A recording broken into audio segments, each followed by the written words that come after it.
Ya con el cierre de Shabbat, nos toca los capítulos 15 y 16 del Evangelio de Marcos. Ya estamos terminando. Terminamos en esta ocasión, gracias a Dios, un libro más. Y una vez que tengamos la oportunidad de tener listo el encuadernado de las transcripciones de la transcripción de todo el Evangelio, de todo el comentario que hemos tenido, pues bueno, se los vamos a presentar. Esperemos que sea de bendición. Lo vamos a publicar en electrónico y ya una vez que tengamos la oportunidad de tenerlo en físico, se los vamos a ofrecer para quienes quieran tenerlo ya encuadernado. Recordarán ustedes que yo mando a hacer un encuadernado especial. Yo mandé a hacer un troquel especial con el escudo, el símbolo de la embajada de Israel, que es una menorá con la rama de olivo, muy característica, que se encuentra precisamente y que representa la embajada de Israel. Pudiera ser eso, pudiera ser otro, pero estamos considerando, porque de cambiar el logotipo que ya tengo, que ya mandé a hacer, sería cuestión de mandar a hacer otro troquel. Pero si no es así, pues bueno, lo utilizaremos, ¿verdad? Ok, vamos a iniciar con el Evangelio de Marcos capítulo 15. Dice, bueno, recordarán que vimos ya al final del capítulo 14 cómo fue que finalmente Pedro sí negó al Señor, sí negó a Yeshua de una forma muy, muy explícita y muy, muy dura, incluso, porque dice la Escritura que Pedro incluso comenzó a maldecir.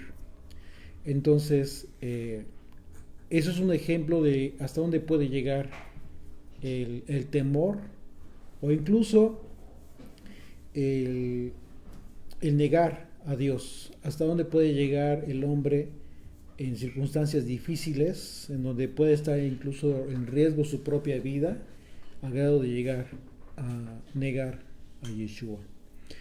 Y eso fue un ejemplo muy claro que a todos nos tiene que quedar como enseñanza, de que nadie absolutamente podría decir que es capaz de hacer esto y aquello por Dios, porque en el peor de los casos lo que podríamos nosotros recibir como enseñanza del Padre es que todo, absolutamente todo lo que podríamos hacer por Él viene de Él mismo, de la propia gracia que recibimos de Él, no por atributos propios. Aquella enseñanza para Pedro fue en el momento en que dijo, yo si es necesario morir por ti, lo hago. Y quedó demostrado que no fue así. Sin embargo, hubo un momento en que Pedro literalmente puso en riesgo su propia vida al arrancarle la oreja a Malco, al guardia del templo. Pero son circunstancias ya de emoción del momento. Pero cuando ya tienes la oportunidad de reconsiderar, es ahí cuando en un momento dado tú y yo podemos negar a Dios, negar a Yeshua, por causa incluso de la propia vida. Estamos llamados a poner nuestra fe en Él, muy a pesar incluso de nuestra propia vida. Sin embargo, es algo que aprendemos que no depende de nosotros, de nuestro propio atributo. Es una fortaleza sobrenatural, es algo que Dios nos da. Entonces, no nos basemos, no nos confiemos en nuestro propio amor a Dios, sino tengamos la seguridad de que todo lo podamos, todo absolutamente, incluso dar nuestra vida, claro que sí, siempre y cuando estemos confiados de que ese poder sobrenatural, esa confianza sobrenatural, viene de arriba, no de nuestros propios atributos.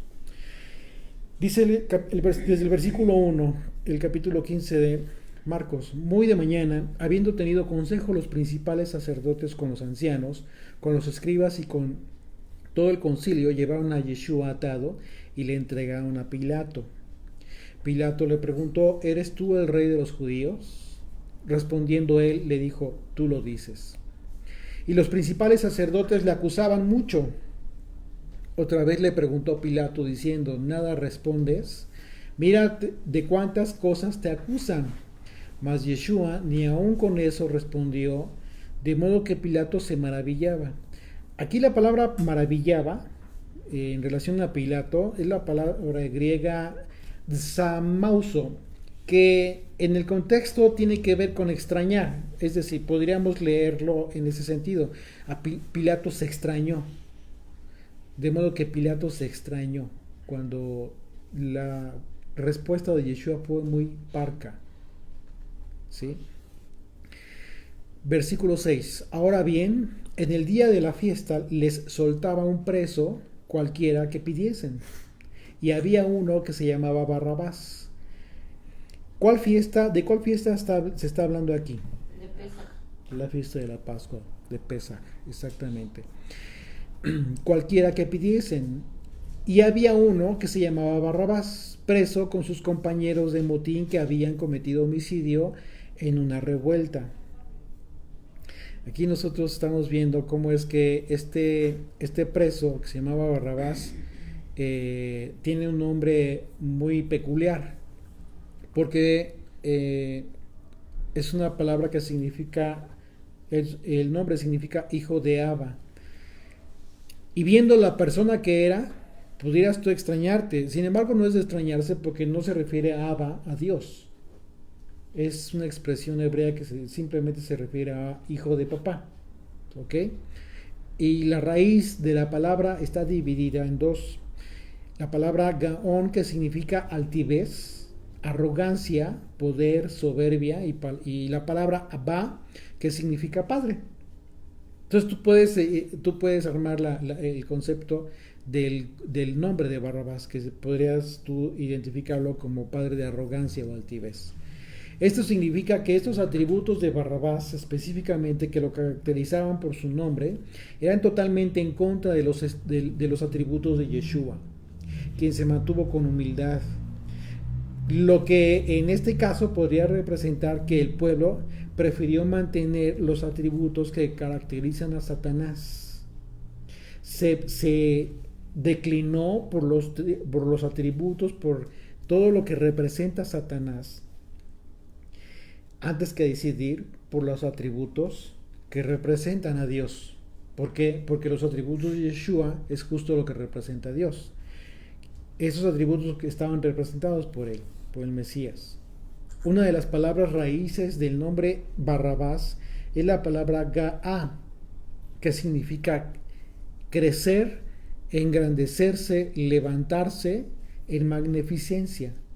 Estos son los atributos con los que se describe a Satanás en la profecía de Isaías 14, de los versículos 12 al 14. ¿Cómo caíste del cielo, oh lucero, hijo de la mañana? Cortado fuiste por tierra, tú que debilitabas a las naciones, tú que decías en tu corazón, subiré al cielo en lo alto junto a las estrellas de Dios, levantaré mi trono y en el monte del testimonio me sentaré a los lados del norte. Sobre las alturas de las nubes subiré y seré semejante al Altísimo. ¿Te das cuenta a dónde llegó la arrogancia de Satanás? Pues bueno, en ese momento tú puedes ver algo muy representativo de lo que el hombre en ese momento, de lo que el pueblo, específicamente los líderes que estaban como líderes religiosos de Israel, estaban pretendiendo, estaban queriendo precisamente cumplir el propósito de Satanás. Versículo 8 dice, y viniendo la multitud comenzó a pedir que hiciese como siempre les había hecho. Y Pilato le respondió diciendo, ¿queréis que os suelte al rey de los judíos? Pero esto lo pregunta a propósito, porque conocía que por envidia le habían entregado los principales sacerdotes. Es decir, Pilato ya tenía antecedentes, ya estaba enterado de las contiendas que estaban teniendo los líderes de Israel con Yeshua. Pilato tuvo discernimiento para ver que se trataba de una acción injusta por parte de los judíos. Independientemente de que Pilato no era un hombre justo, él pudo ver lo que realmente estaba sucediendo. Mas los principales sacerdotes incitaron a la multitud para que le soltase más bien a Barrabás. Esto prueba claramente que había muchos que fueron influenciados por los líderes que querían la muerte de Yeshua. Lo que hoy en día se asemeja a lo que le llamamos los acarreados. ¿Sí? Políticamente hablando, hoy se acostumbra llevar a cabo eventos públicos, políticos, en donde se lleva muchísima gente.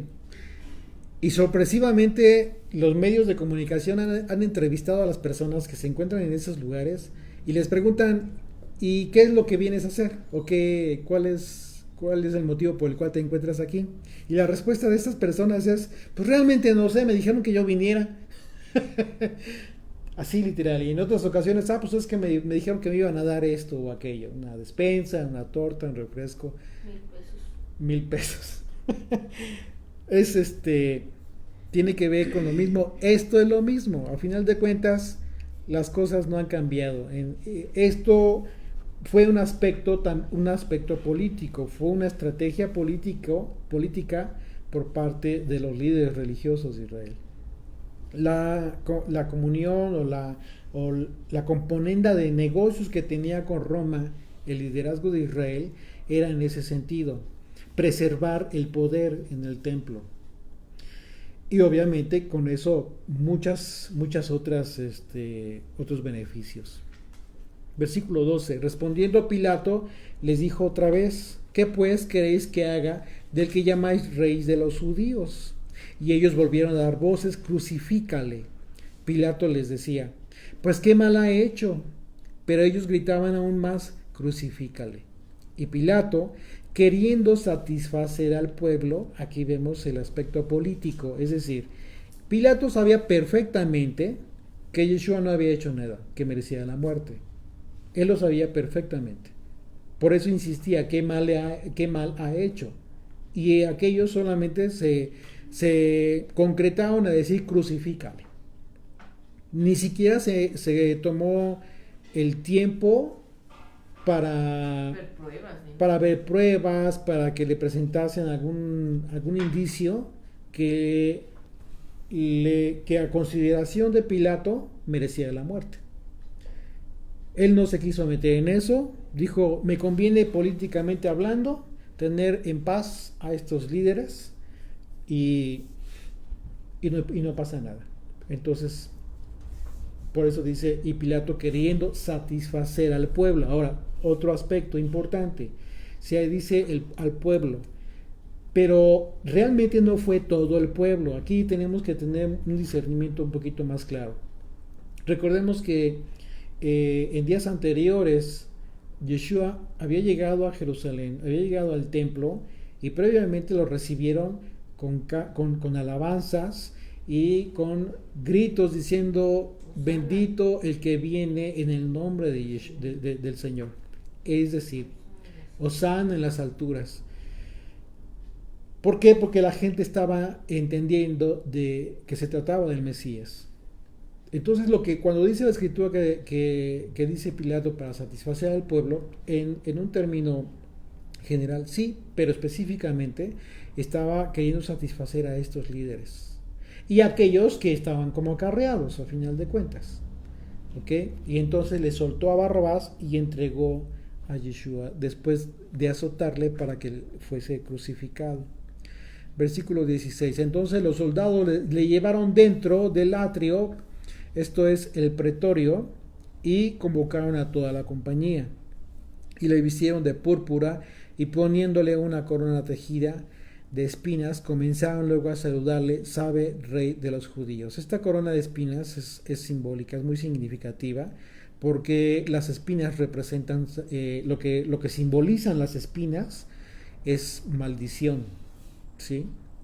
El juicio que es la Torah, ¿no? Que sus enemigos iban a ser como espinas en su costado. Así es. Génesis 3, 17, 19 dice: y al hombre dijo en el juicio, dice: por cuanto obedeciste a la mujer, a la voz de tu mujer, y comiste del árbol que te mandé diciendo: no comerás de él, maldita será la tierra por tu causa. Con dolor comerás de ella todos los días de tu vida, espinos y cardos te producirá, y comerás plantas del campo. Números 33, 54 al 56. Y heredaréis la tierra por sorteo por vuestras familias. Es el momento en que el Señor hace repartición de las tierras. Y a los muchos daréis mucho por herencia, y a los pocos daréis poco, menos. Está hablando de las tribus más grandes, que tenían más gente, y las tribus que tenían menos gente. Donde le cayere la suerte, allí la tendrá cada uno. Por las tribus de vuestros padres heredaréis.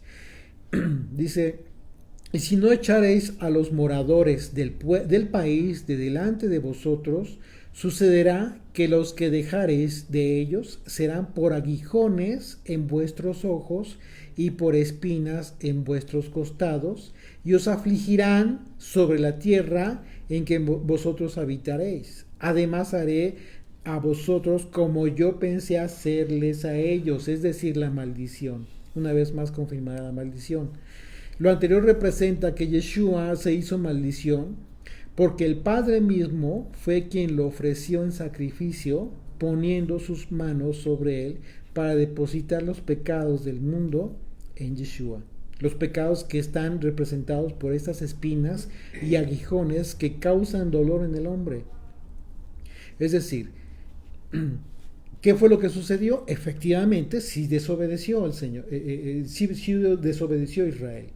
Y desobedeció Israel y desobedecieron las generaciones, y la consecuencia fue que efectivamente la historia de Israel está representado por estos espinos y cardos que le han causado dolor, pero por causa de su desobediencia. Llega el momento en el que Yeshua viene a cumplir el propósito de la redención, pero para esto tiene que haber un sacrificio, y es el mismo. Este sacrificio es ofrecido por el propio Padre. No fue que los judíos lo hayan matado porque lo hayan planeado y porque hayan tenido éxito. Ellos jamás por sí mismos hubiesen tenido éxito. Yeshua tuvo que morir porque tenía que cumplirse la profecía. Y en ese sentido es que Dios mismo lo entrega. ¿Y qué es lo que hace Dios en ese momento que permite que sea entregado y crucificado Yeshua? Lo que sucede es un evento profético que, como enseñanza didáctica, tuvo el pueblo de Israel durante todo el tiempo, desde el tabernáculo y después el templo, en el día de la expiación. Acompáñenme a Levítico 16, 21 y 22. Es la acción por la cual el sacerdote impone manos sobre el holocausto, sobre el sacrificio, o en ese caso específico de Levítico, sobre aquel animal en el que se depositaban los pecados. Dice Levítico 16, 21: y pondrá a Aarón sus dos manos sobre la cabeza del macho cabrío. ¿Okay? Sus dos manos. Aarón, el sacerdote, el sumo sacerdote, dice, sobre el macho cabrío sus dos manos, vivo, y confesará sobre él todas las iniquidades de los hijos de Israel. Aquí está. Todas sus rebeliones y todos sus pecados, poniéndolos así sobre la cabeza del macho cabrío, y lo enviará al desierto por mano de un hombre destinado para esto. ¿Se están dando cuenta cómo es que literalmente la enseñanza es didáctica y simbólica, por supuesto? Este es el objetivo que cumple la ley sacrificial. Por esa razón, yo insisto, tenemos que aprender a entender todos y cada una de las ofrendas y de los sacrificios, la razón por la cual se hacía, pero también tienes que aplicarla de forma analógica y profética, principalmente en Yeshua. Todo el sistema sacrificial está representado en la cruz, así de fácil. En el momento que tú entiendas cada ofrenda, cada sacrificio que se llevaba y que está ordenado en la Torah, de forma didáctica, entonces vas a entender la razón por la cual Yeshua tuvo que morir, con más profundidad. Por eso es importantísimo todos los textos que dicen que mirar la cruz no solamente implica ser consciente de que Yeshua murió, es muchísimo más allá, es algo mucho más grande y es algo que te puede llevar incluso tener que estudiar toda la escritura, toda la palabra para poder llegar a entender la complejidad, pero también la grandiosidad de la cruz. Dice, y verso 22, y aquel macho cabrío llevará sobre sí todas las iniquidades de ellos a tierra inhabitada, y dejará ir el macho cabrío por el desierto. Simbólicamente hablando, el desierto, ¿qué es lo que representa? El mundo, el exilio, exactamente. Entonces, lo que está sucediendo aquí, lo que estamos viendo, es que efectivamente, una vez más, está cumpliendo la Torah de Yeshua a través de entregarse. Y bueno, y está simbolizado todo esto en estas espinas, en esta corona de espinas. Verso 18 de Marcos 15. Comenzaron luego a saludarle, salve el rey de los judíos, y le golpearon en la cabeza con una caña y le escupían, y puesto de rodillas le hacían reverencias. Se estaban burlando. Después de haberle escarnecido, le desnudaron la púrpura y le pusieron sus propios vestidos y le sacaron para crucificarle. Y obligaron a uno que pasaba, Simón de Cirene, padre de Alejandro y de Rufo. Estos eran de las comunidades a donde Alejandro y Rufo eran de las comunidades en donde Pablo después estuvo instruyendo. Eran gente que de alguna manera siempre le siguió al Señor. Incluso hay un texto en Romanos 16:13 en donde se menciona a este Rufo.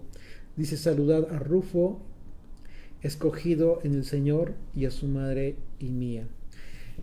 Hace varias salutaciones en este capítulo, el apóstol Pablo. Dice, estos venían del campo, a Simón, y que llevaron a un lugar, y lo llevaron a un lugar llamado el Gólgota. Gólgota es la palabra hebrea para lugar de la calavera. Y bueno, ustedes ya hemos visto en otras ocasiones el simbolismo de este lugar, del monte de la calavera. Yeshua es la cabeza de la iglesia, que representa el monte de la calavera, y siendo la cabeza de la iglesia, Él es la cabeza de los huesos secos que habrían de ser resucitados conforme a la profecía de Ezequiel, capítulo 37. Porque vemos cómo es que dice el profeta, la mano del Señor vino sobre mí y me llevó en el espíritu del Señor y me puso en medio de un valle que estaba lleno de huesos, ¿okay? Y me hizo pasar cerca de ellos por todo en derredor, y he aquí que eran muchísimos sobre la faz del campo, y por cierto secos en gran manera. Y me dijo, hijo de hombre, ¿vivirán estos huesos? Y dije, Señor Dios, tú lo sabes. Me dijo entonces, profetiza, habla palabra de Dios sobre estos huesos y diles, huesos secos, oíd palabra del Señor. Así ha dicho el Señor a estos huesos, he aquí yo hago entrar espíritu en vosotros y viviréis, y pondré tendones sobre vosotros y haré subir sobre vosotros carne y os cubriré de piel, y pondré en vosotros espíritu y viviréis, y sabréis que yo soy el Señor. Y bueno, continúa toda la profecía hablando de estos huesos secos que más adelante dice el profeta, le revela el Señor al profeta, estos huesos son la casa de Israel. Y entonces es muy representativo este lugar en donde fue crucificado Yeshua, porque él mismo dijo que venía por las ovejas perdidas de la casa de Israel. En ese sentido, la muerte de Yeshua en el Gólgota fue el principio de la vida para todos los huesos secos, para todos aquellos que hemos nacido de nuevo, habiendo sido resucitados con Yeshua, lo cual se relaciona con la promesa de Yeshua al final del capítulo 16 del Evangelio de Marcos, que vamos a ver más adelante. Versículo 23 de Marcos 15 dice: y le dieron a beber vino mezclado con mirra, mas él no lo tomó. ¿Por qué no lo tomó la primera vez? Bueno, en el Evangelio de Mateo, analizamos este pasaje analógico y vimos que no tomó vinagre la primera vez, pero ahí no se menciona que estaba mezclado con mirra. Y lo entendimos en el sentido de que tenía él que cumplir hasta el final el tema de la profecía del esposo celoso, de acuerdo a Números 5, a la ley del esposo celoso, morir en el lugar de la esposa que había adulterado. Pero en este caso nos encontramos con algo nuevo. Dice el Evangelio de Marcos que estaba mezclado con mirra.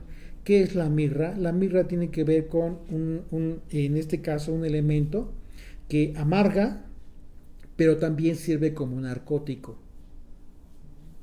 Entonces lo que le ofrecieron a Yeshua en ese momento implicaba que el dolor que iba a sentir que no fuera tan doloroso para él, como que lo adormeciera en un momento dado.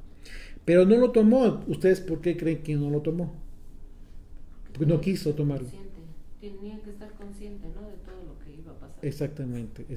¿Por qué? Porque el pecado que tú y yo cometemos antes de conocer al Señor es consciente. Aquella persona, todo aquel gentil, toda aquella persona que se mantiene alejado de Dios, comete pecado conscientemente. Puede incluso estar consciente de que lo que está haciendo está mal, pero continúa haciéndolo. Ese es el pecado que vino a redimir el Señor, como una oportunidad, como una dulce oportunidad. Y el asunto es que el Señor en este momento, él tenía que cumplir el propósito divino, pero para esto tenía que cumplirlo en su propia carne, tal cual, al 100%. Él sabía esto y por esa razón no lo quiso beber. Dice versículo 24: cuando le hubieran crucificado, repartieron entre sí sus vestidos, echando suertes sobre ellos, para ver qué se llevaría cada uno. Era la hora tercera cuando le crucificaron. ¿Cuál es la hora tercera? Las 9 de la mañana. Siempre que vean la hora tercera, a partir de la hora tercera son las 9 de la mañana. Le crucificaron, y el título escrito en su causa era el Rey de los Judíos. Crucificaron también con él a 2 ladrones, uno a su derecha y el otro a su izquierda. Y se cumplió la escritura que dice: y fue contado entre los inicuos. Isaías 53:12. Por tanto, yo le daré parte con los grandes. Es una profecía específicamente que habla de Yeshua. Y con los fuertes repartirá despojos, por cuanto derramó su vida hasta la muerte y fue contado con los pecadores, habiendo él llevado el pecado de muchos y orado por los transgresores. Precisamente se cumple tal cual. ¿Por qué? Porque ahí mismo en la cruz el Señor dijo: perdónalo, Señor, porque no saben lo que hacen.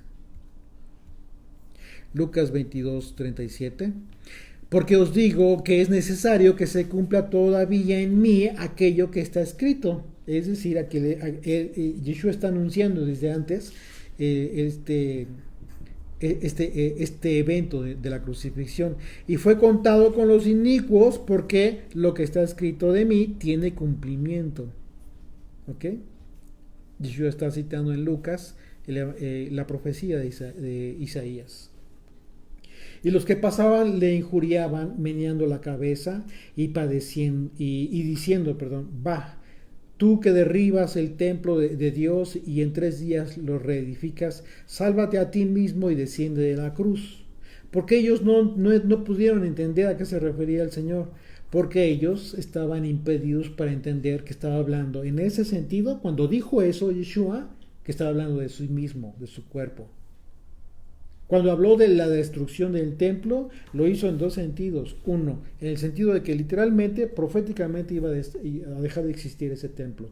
Pero en otro sentido, cuando dice el Señor que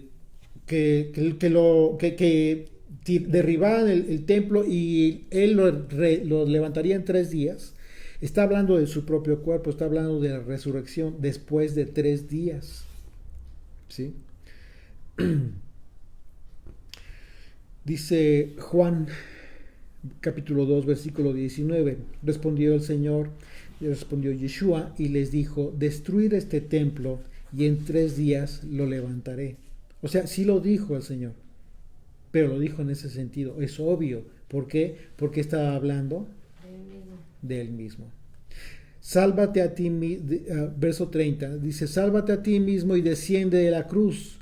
De esta manera también los principales sacerdotes, escarneciendo, se decían unos a otros con los escribas, a otro salvó, a sí mismo no se puede salvar. El Mesías, Rey de Israel, descienda ahora de la cruz para que veamos y creamos. Una vez más, querían más señales de las que se les había dado. También los que estaban crucificados con él le injuriaban. Salmo 22, del 1 al 18.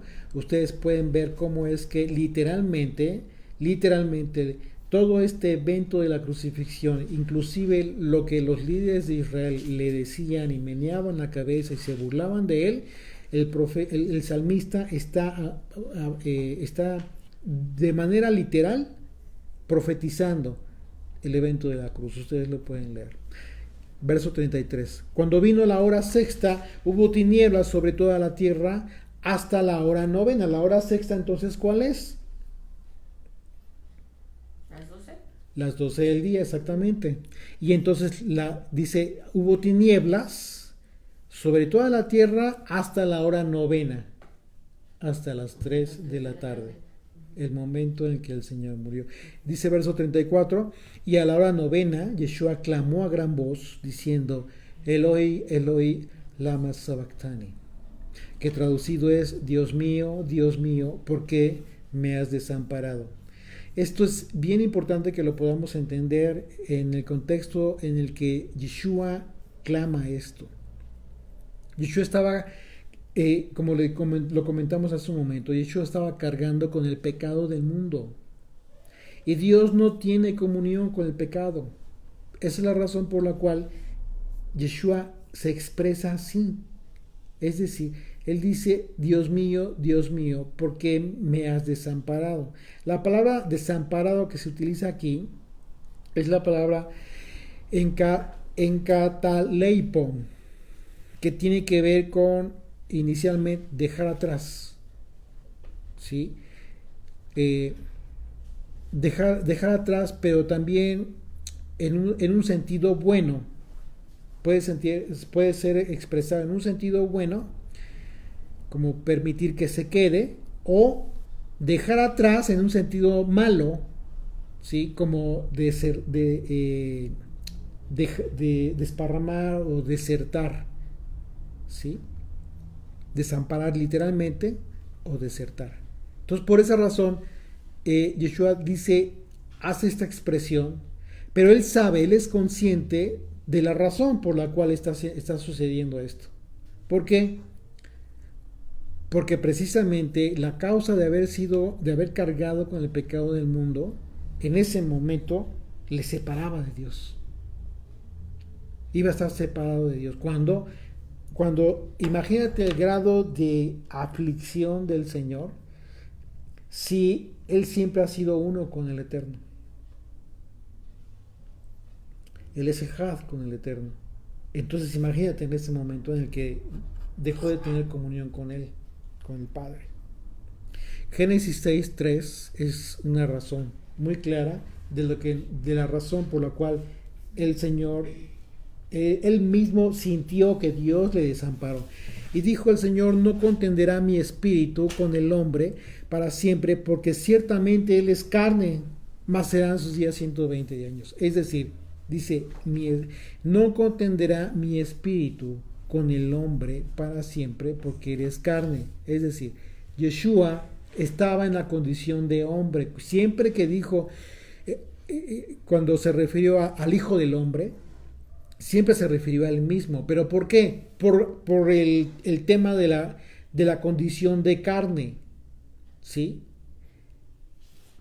Entonces, siendo carne, Yeshua en ese momento se encontraba en una condición de corrupción, una corrupción en proceso. Él fue santo, por supuesto que sí, pero el cuerpo que él tenía en ese momento iba en degeneración conforme pasaba el tiempo. Y por la misma razón de ser carne y sangre, estaba destinado a la corrupción. Y esa es la razón por la cual pudo cargar con el pecado del mundo. Pudo ser sacrificado en ese sentido.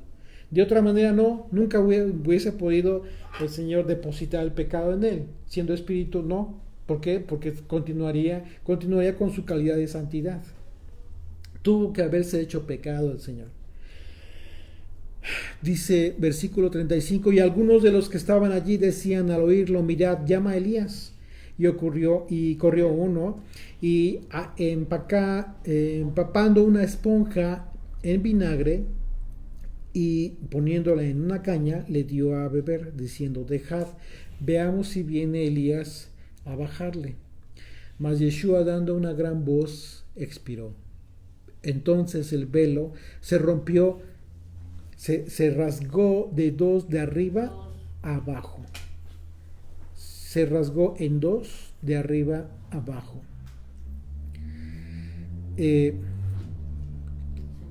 ¿Por qué razón se rasgó el velo? Justo en el momento en que el Señor expira.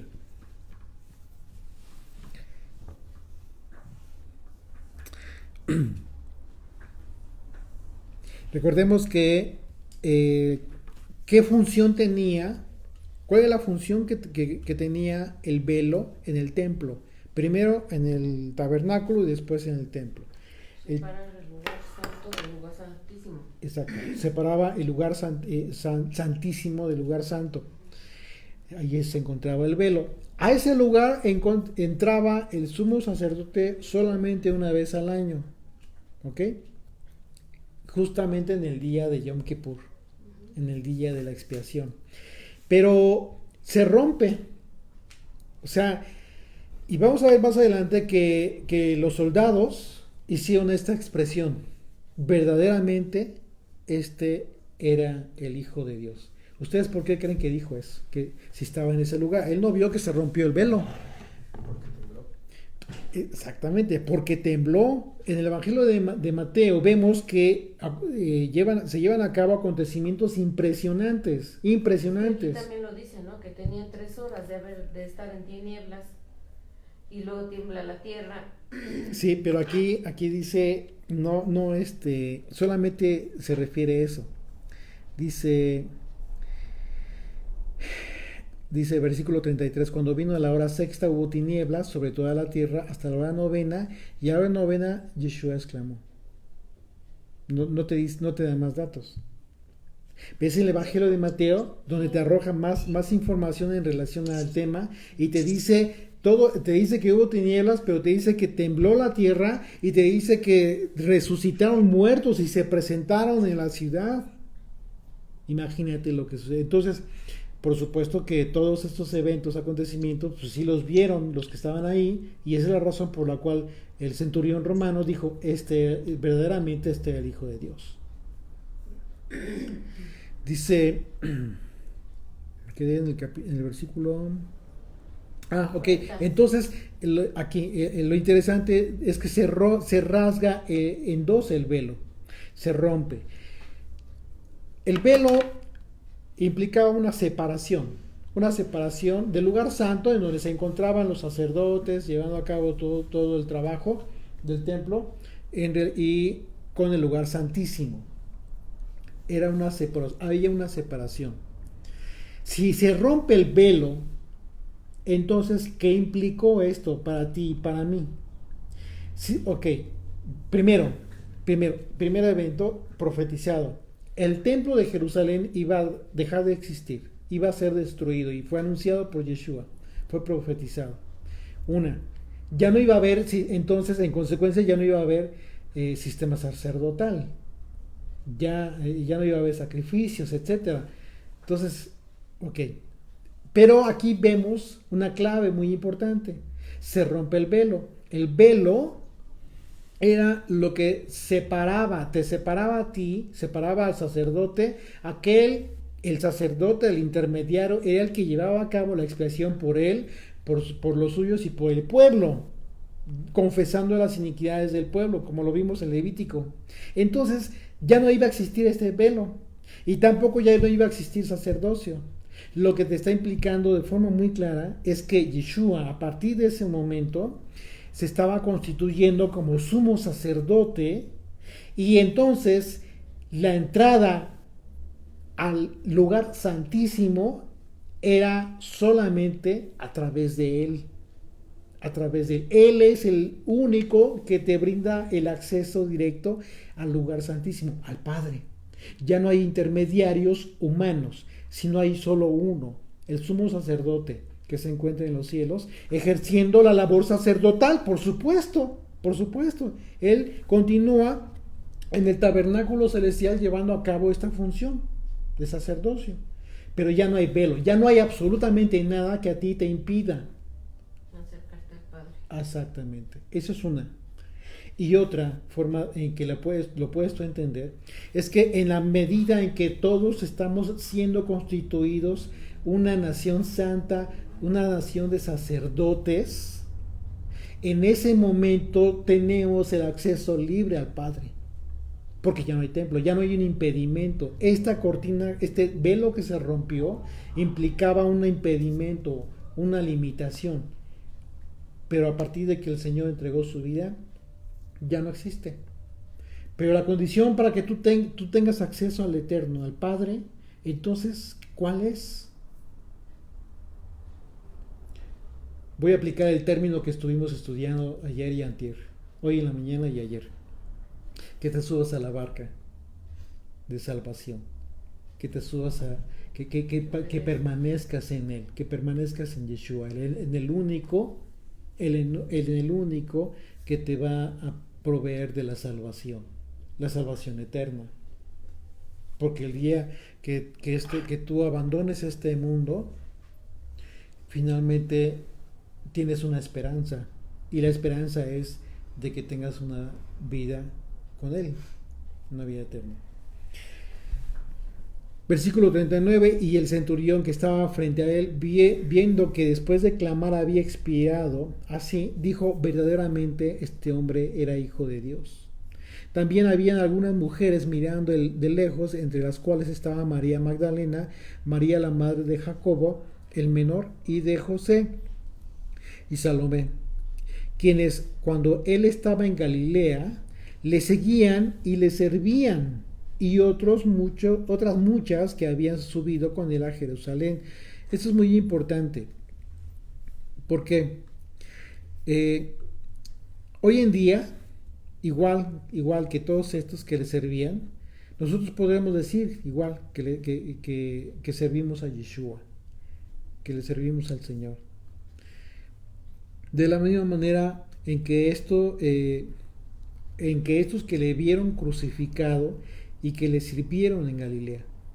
Sin embargo, cualquier cosa que hagas solo será como un servicio a Yeshua en la medida en que tu persona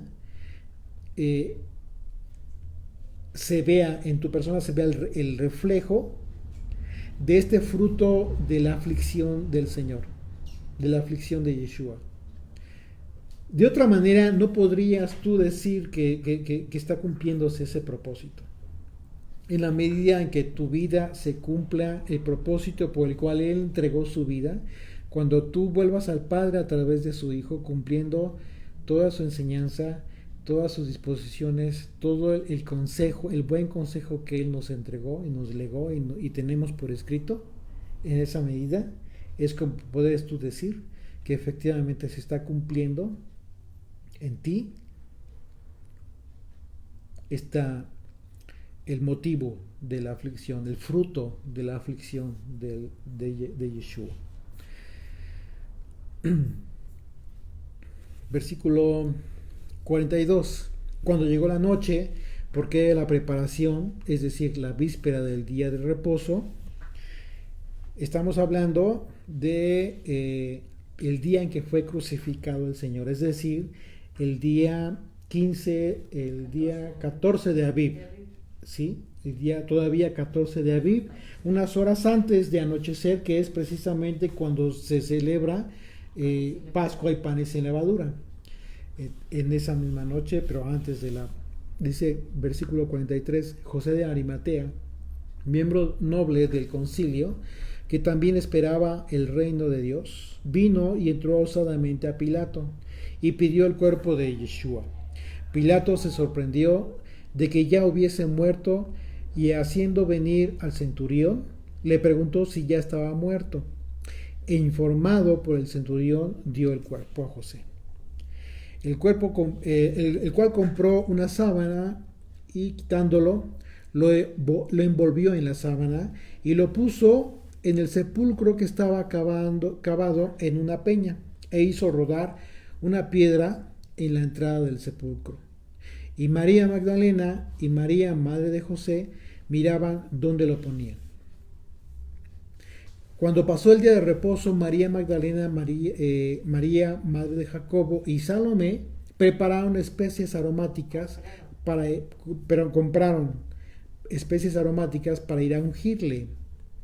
Y muy de mañana, el primer día de la semana, vinieron al sepulcro ya salido el sol.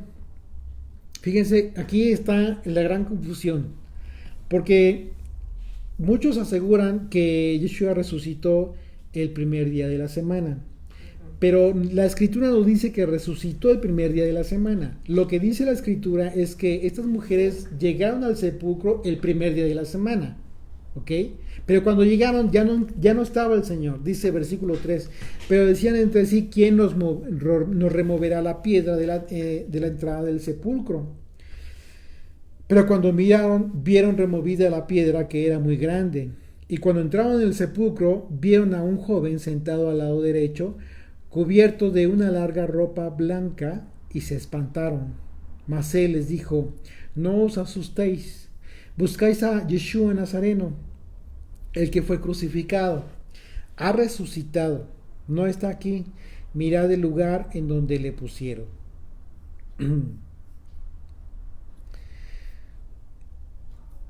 Él no está ahí, Yeshua no está ahí y la tumba está vacía. Y esto representa una esperanza muy importante para todos nosotros. La seguridad de saber que la muerte no retuvo a Yeshua, sino que resucitó, y es nuestra confianza saber que resucitaremos con Él. Esto es muy importante que lo tengamos muy presente, pero que también lo compartamos con esa convicción. ¿Por qué? Porque hay muchas personas que no creen que hay una vida después de la muerte en este mundo. Y entonces esto es fundamental, esto es parte fundamental, sustancial del Evangelio. Es fundamental. Si tú no compartes esta noticia, esta gran noticia como parte del Evangelio, te está faltando lo más elemental. Versículo 7. Pero Id decía a sus discípulos y a Pedro que él va delante de vosotros a Galilea. Allí le veréis como nosotros. Pero antes, vamos a... Les quiero leer un texto bien interesante en relación a este pasaje. Dice, les voy a leer el Mateo de Shem Tov en relación a este pasaje, cuando dice que llegaron estas mujeres el primer día de la semana y vieron a este joven, porque aquí dice que vieron, dice, pero cuando miraron vieron removida la piedra que era muy grande, y cuando entraron en el sepulcro vieron a un joven sentado al lado derecho, cubierto de una larga ropa blanca, y se espantaron. Les voy a leer lo que dice el Mateo de Shem Tov en este texto específico. Dice desde el versículo 1 al capítulo 28, ya aquí es el capítulo 28, y que relata esta escena. Dice, y en el día primero de la semana, temprano en la mañana, vinieron Miriam Magdalena y la otra Miriam a ver la tumba. ¿Sí? Dice, y la tierra tembló porque el mensajero del Señor bajó del cielo a la tumba y removió la piedra y se paró. Dice, y su aspecto, y aquí comienza a describir el aspecto del mensajero del Señor. Dice, y su aspecto era como el sol y su vestidura era como la nieve. Y por temor a él se desmayaron los guardias y quedaron como muertos. Y habló el mensajero y dijo a las mujeres, no teman, que yo sé que ustedes buscan a Yeshua, el que fue colgado. No está aquí porque ya está vivo, como dijo. Así que vengan y vean el lugar donde se levantó allí el maestro. Vean cómo es que el mismo ángel se refiere a Yeshua como el maestro. Verso 7. Y vayan enseguida y digan a sus discípulos que ya se ha levantado allí el maestro, y él entrará delante de ustedes. Fíjese, y él estará delante de ustedes, y allá lo verán como él les dijo. Justo lo que lo vemos en Marcos ahorita. Esto es muy importante porque dice, y vayan enseguida y digan a sus discípulos que ya se ha levantado allí el maestro, y él estará delante de ustedes, y allá lo verán como él les dijo. Y salieron las mujeres con temor de la tumba porque habían visto al mensajero, pero con gran gozo, porque el maestro había vuelto a la vida, y corrieron a decirlo a sus discípulos. Y mientras iban, Yeshua pasó delante de ellas diciendo, el Señor las salve. Y ellas se le acercaron y se le postraron y le reverenciaron. Entonces les dijo Yeshua, no teman, digan a mis hermanos que deben ir a Galil, allá me verán. Galil es Galilea. Y mientras iban ellas, algunos de los guardias entraron en la ciudad e informaron a los principales sacerdotes todo lo sucedido. Pero bueno, ese es el capítulo que yo les quería leer, ese pasaje, que se me hizo interesante. Y dice versículo 7, pero de Marcos, ya, dice, pero decida a sus discípulos y a Pedro que él va delante de vosotros a Galilea. Allí le veréis como os dijo. El hecho de que Yeshua les haya pedido a sus discípulos que fueran a Galilea y que ahí llegaría él, tiene una simbología importante para todo aquel que se considere discípulo de Yeshua. Tú y yo nos consideramos discípulos de Yeshua. Así es que esto que dijo el Señor es muy importante. Esto que le dijo a los primeros discípulos es muy, muy importante. Yeshua dijo que había venido por las ovejas perdidas de la casa de Israel. Galilea es conocida como Galilea de los gentiles, que bien podría traducirse como Galilea de los extranjeros, Y la razón es porque a partir del año 722 antes del Yeshua, las 10 tribus del norte que se encontraban asentadas en lo que se conoció como Galilea fueron conquistadas, fueron apresadas, llevadas cautivas por el imperio asirio, perdiéndose así su identidad. Es lo que en la historia se conoce como las tribus perdidas de Israel, convirtiéndose en extranjeros. En el exilio, ya sin identidad, simplemente fueron extranjeros. Por otro lado, el imperio asirio pobló el norte de Israel con personas extranjeras, después de que se llevaron a los naturales, que se mezclaron con los pocos hebreos que habían quedado en el norte.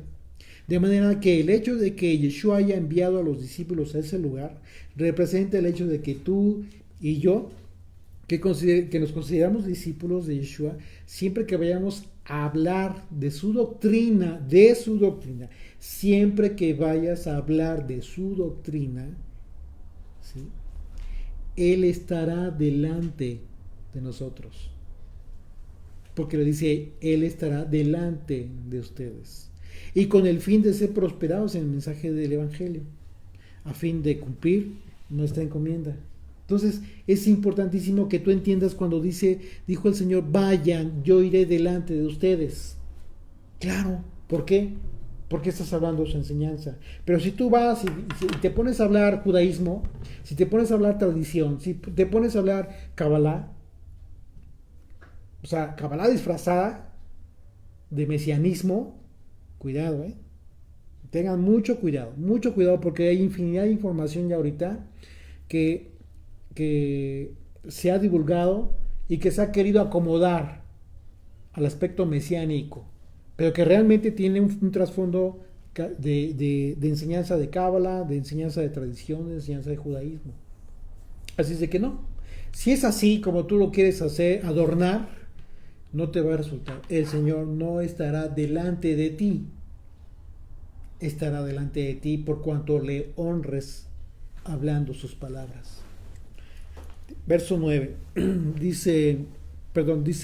Verso 8. Y ellas se fueron huyendo del sepulcro porque les había tomado temblor y espanto, ni decían nada a nadie, porque tenían miedo. Habiendo pues resucitado Yeshua por la mañana y el primer día de la semana, apareció primeramente a María Magdalena, de quien había echado 7 demonios. Yendo ella, lo hizo saber a los que habían estado con él, que estaban tristes y llorando. Ellos, cuando oyeron que vivía y que había sido visto por ella, no lo creyeron. Aquí está una vez. Primeramente, no lo creyeron. ¿Ok? Primera vez.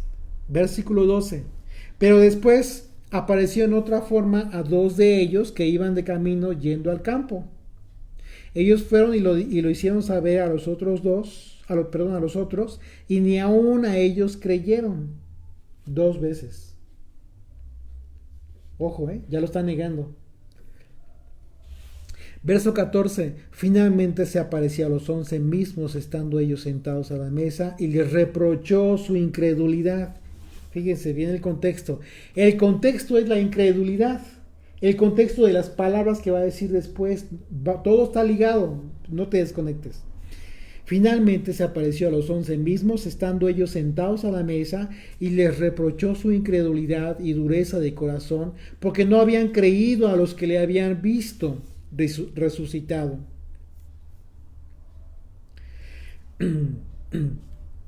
Esa es la razón por la que más adelante les confirma que llevaría a cabo todas las señales, señales milagrosas. Y como vemos en el libro de los Hechos, efectivamente los apóstoles llevaron a cabo actos milagrosos, que más adelante vamos a ver. Y les dijo: id por todo el mundo y predicar el evangelio a toda criatura. El que creyere y fuere bautizado será salvo, mas el que no creyere será condenado. Si les está reprochando su incredulidad a ellos, ¿Cómo es que el Señor les está anunciando que todo aquel que creyere y que fuera bautizado sería salvo? Si estos mismos no creían, no habían creído. Esa es una pregunta que tú tienes que analizar. ¿Por qué? Porque de lo que tú deduzcas te va a resultar el hecho de que no cualquiera hizo los milagros que ellos hicieron después. ¿Ok? El que creyere y fuere bautizado será salvo. El que no creyere será condenado. Todos aquellos que hemos venido a Dios de Israel por el Hijo, Yeshua, tenemos un mandamiento específico, dado por Él mismo. El mandamiento que recibieron sus discípulos justo antes de que ascendiera al Padre. Y ese es el siguiente. Id por todo el mundo y predicad el Evangelio a toda criatura. Y el que creyere será bautizado. ¿En qué sentido tendríamos nosotros que considerar el bautizo del que habló el Señor? Colosenses 2, del 11 al 15. En él también fuisteis circuncidados con circuncisión no hecha a mano, al echar de vosotros el cuerpo pecaminoso carnal en la circuncisión del Mesías, sepultados con él en el bautismo, en el cual fuisteis también resucitados con él, mediante la fe en el poder de Dios que le levantó de los muertos.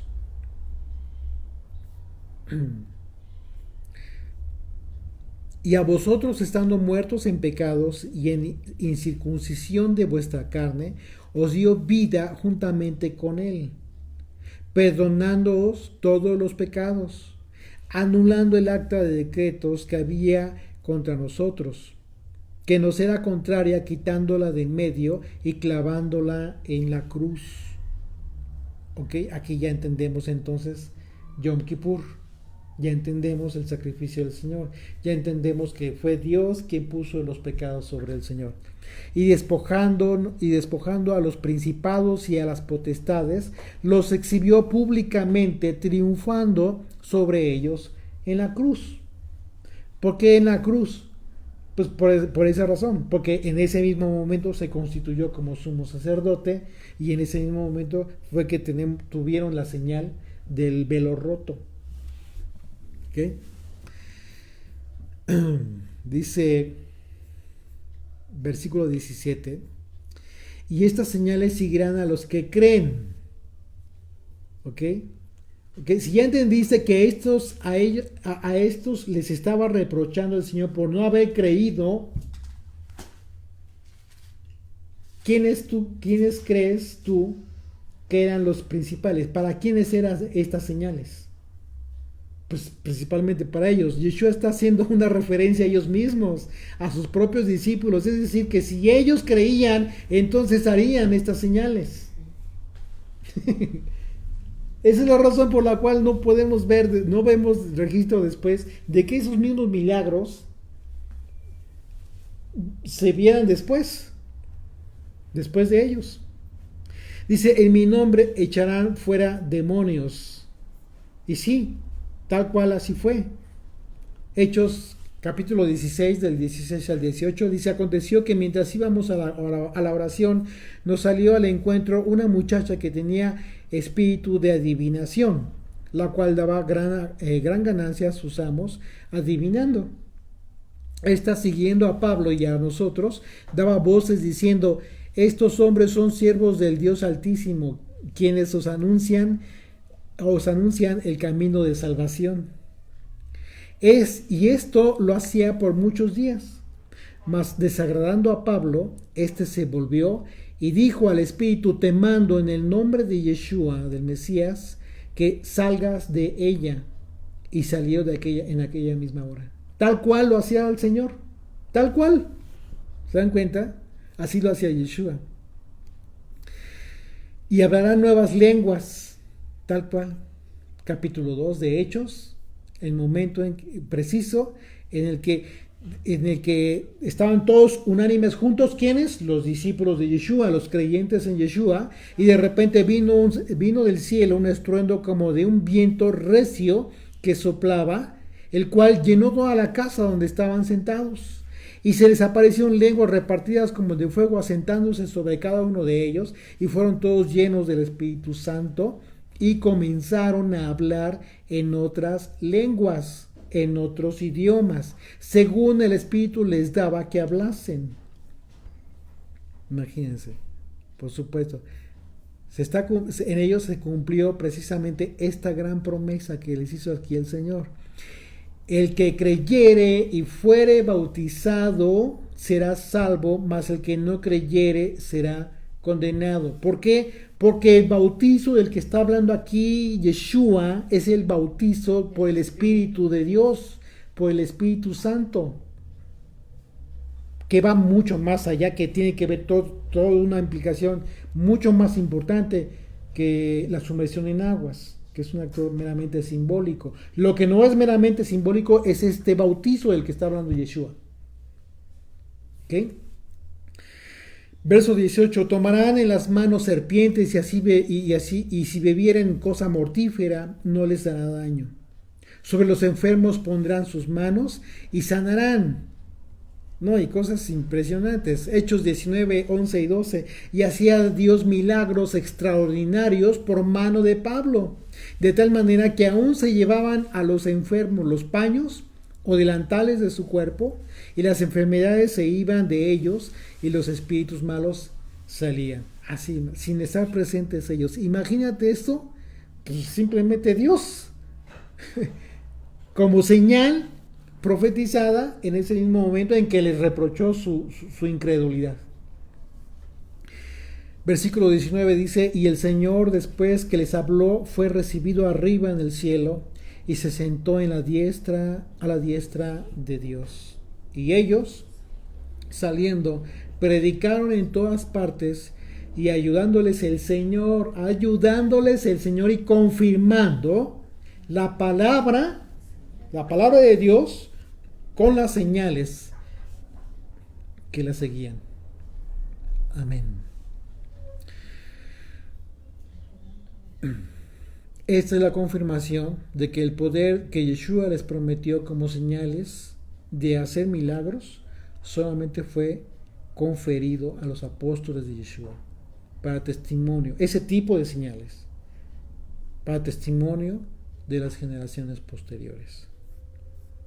Que el Señor nos permita tener un discernimiento conforme a nuestra hambre de conocerle.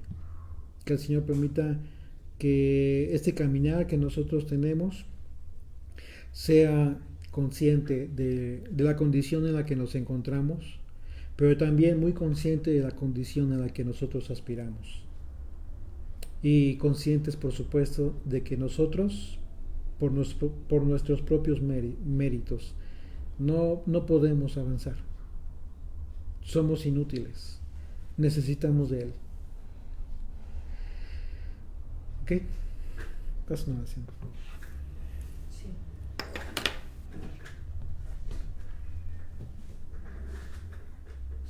Bendito Señor y Padre nuestro, gracias te damos, papito, por este estudio que hemos tenido, finalizando el Evangelio de Marcos, Señor.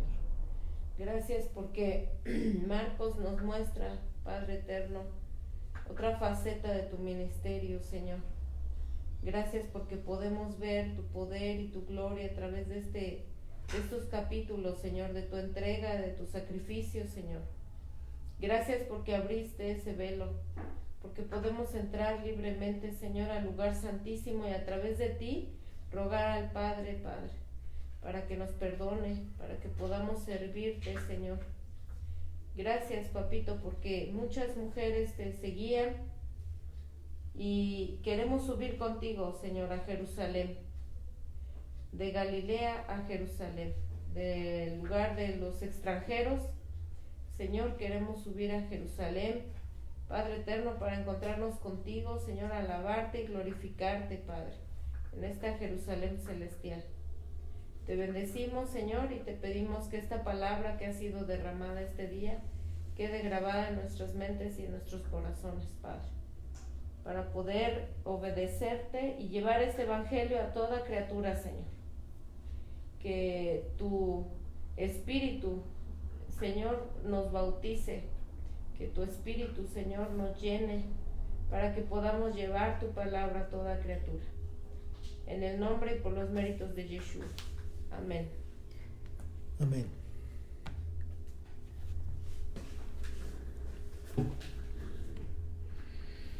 Ok, amigos, pues muchas gracias por habernos acompañado en Facebook. Les esperamos en Telegram porque continuamos con el cuestionario que va a estar muy interesante de estos últimos 2 capítulos del Evangelio de Marcos.